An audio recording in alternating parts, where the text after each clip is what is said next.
What's up, team? Coach Conley with QBounce. Today we're talking about the 7 ways that you are wasting your time when you are working on your ball handling. I've been working with basketball players for 30 plus years. These are the same drills I teach all my players. As always, like, subscribe to our channel so you can keep getting great content every week. And if you want to train with us, follow along with the app. Listen, everybody should be working on their handles, and you should really spend at least 15 minutes a day working on your handles. This is one thing that the more reps you do, the better you get, the more confident, the more control you have. Everything gets better with doing it more often, okay? Basketball is definitely a repetition sport, and the more good reps you get, the better you're gonna be. Now, I do not believe if you give bad quality reps that you're gonna get better. You'll probably create some bad habits that way.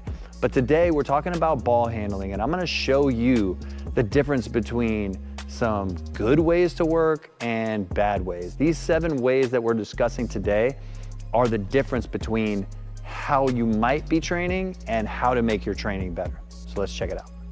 And when we're talking about ball handling, the biggest thing is we're not talking about what drills we're doing.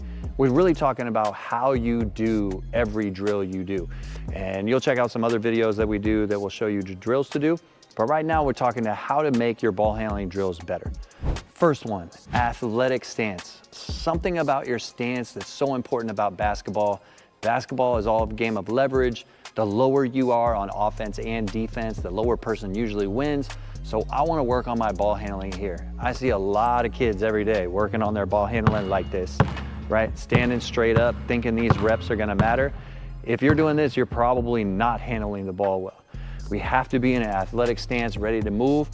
I really like keeping my knees out, chest up, abs tight, and then we just work here, right? We're trying to work our handles through here, especially in our stationary work.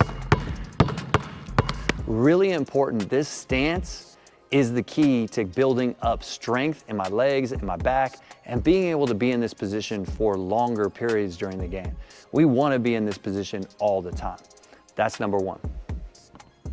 The other one I see a lot is not protecting the ball.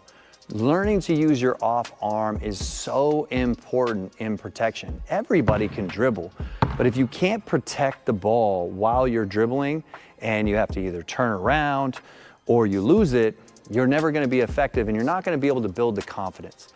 So a couple things. One, keeping your hand close to the ball is always best. You don't wanna push people away. One, they're a foul, but you wanna keep your hand close to the ball. I love having my arm bent in basically a couple ways. My wrist bent, my elbow, keeping my hand close to my body so I can push it out from there. I can swipe, I can grab. That's really where I wanna be with the ball, right? And I don't see that a lot. And sometimes people can protect it with one hand, but they can't protect it with the other. So keeping your guard hand in. We also wanna work on swiping and dribbling, being able to manipulate that, push your hand away, pushing people away. I can do this with or without a defender on me, but I need to be able to manipulate this arm and keep dribbling, right? I need to be able to swing, I need to be able to swipe, I need to be able to protect, chop. All that has to happen. And the great thing about keeping your hand next to the ball is that that's what you want to do to pick it up quick. I don't want my arm all the way over here, and you can see how much space is in here for people to get in and steal the ball. That's what I'm eliminating by keeping my protection here.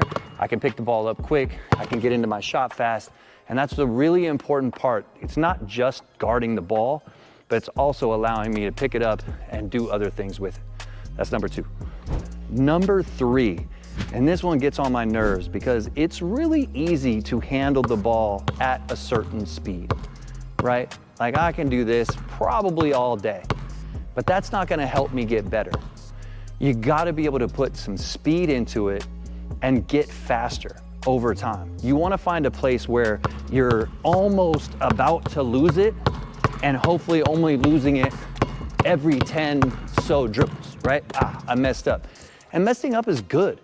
Like I don't want to mess up every dribble, but if I'm not pushing myself past where I'm comfortable, I can't make the gains in my ball handling that I want.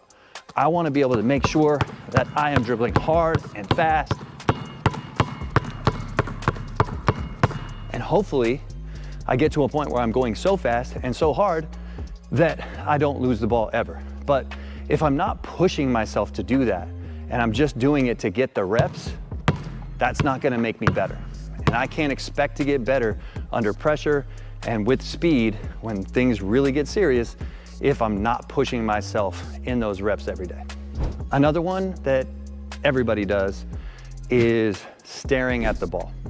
If you're working on your handles and you are staring at the ball, you are not gonna be able to handle the ball in traffic in real games. So I usually tell people two things. Either keep your eyes up, which is good. And I know people like those goggles that you can wear that can protect you. If you really need them, you should, but training yourself is better than actually using something else. So if you can just keep your eyes up, like on a basket, that's great. Just keep your eyes focused up on the rim. And if that gets really hard for you, just close your eyes. Learn to do everything with your eyes closed and just feel the ball, right? If you can do that when you're ball handling, you will get better faster, right? Closing your eyes is great, especially when you start, but eventually you want to be able to see things. So keeping your eyes up, making sure you can see around, maybe read things. Like we got a ton of things in this gym you could read. You could read all these signs. If you're working with somebody or another teammate, you guys can go alternate, and I can call out numbers for, and I call out their numbers, and they call out my numbers. Those are great techniques to work on dribbling and focusing on other things. Another one, you might dribble in place a lot. I believe in stationary reps. You got to do a lot of them to build endurance. I think stationary reps are really good and important.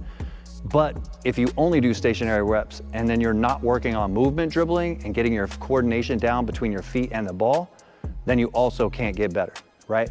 So we do a lot in our practices. We do stutter steps, right? We do skate moves, making sure we're moving without the ball. Glides, right? Glides are really good, step slides. But the main point is you have to do more than just dribble in place.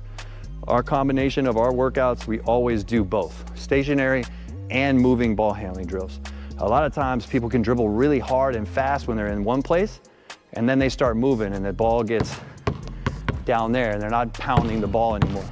So we got to make sure that we're pounding the ball and getting that work in. Number 6, and this one's like important because everything we do is going to end up in some kind of pickup. So when I'm working on my ball handling, right, I also have to work on the finishing, whether that is finishing on a layup, picking the ball up and finishing, or whether that's picking it up to pass, right? I got to be able to pass. And if I can't pick the ball up quickly, my hand's over here and I'm slapping the ball around, then I'm not going to be an effective basketball player, okay? 3 pickups we need is obviously off the dribble to finish a layup. We need to be able to get into our shot, and we also need to be able to pass. So if you can't pick the ball up well, then you're probably not going to be an effective ball handler.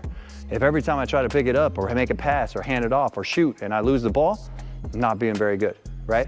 When it comes to our jumper, right, I always want to be able to pick it up high outside of people's reaching in and getting in the middle, right? Passing, I got to be able to pass from every platform.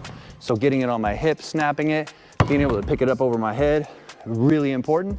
And then pickups off the dribble for shooting. There's so many. Some people like to sweep low. That's a pickup. I need to be able to pick up high, finish up here. I also need to be able to go behind my back and finish a layup. We need to be able to pick the ball up off the dribble to be an effective basketball player.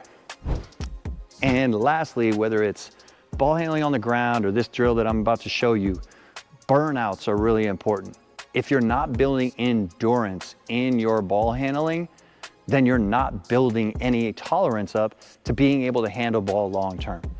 I would strongly believe that I was able to palm the ball, even though I don't have giant hands, just because of the ball handling work I did and the burnouts that I did so often growing up. So this is a simple drill, but you want to try to get to 300 without stopping, having the ball up here, right? And you can start with 50, work your way up to 100, right? And I'm just trying to sustain this, right? And you might start like this, but this is what you want, strong wrist. It's gonna burn like crazy, but that's what your goal is, right? Any type of burnouts that you can do are great for ball handling. I hope you learned a lot today. We didn't do a lot of drills, but these techniques will help you evolve your ball handling faster than anything else. If you're not incorporating quality into your drills, then you don't have a chance to get better. So those are 7 ways that you are wasting your time working on your handles. If you're doing those things, then you're really not getting better at handling the ball, even if you're putting in the time that you think you're putting in. I hope those helped you. As always, like, subscribe to our channel. If you would like any help every day, download our app and you can follow along with us. And if you need any products, check out the online store, and we'll see you real soon.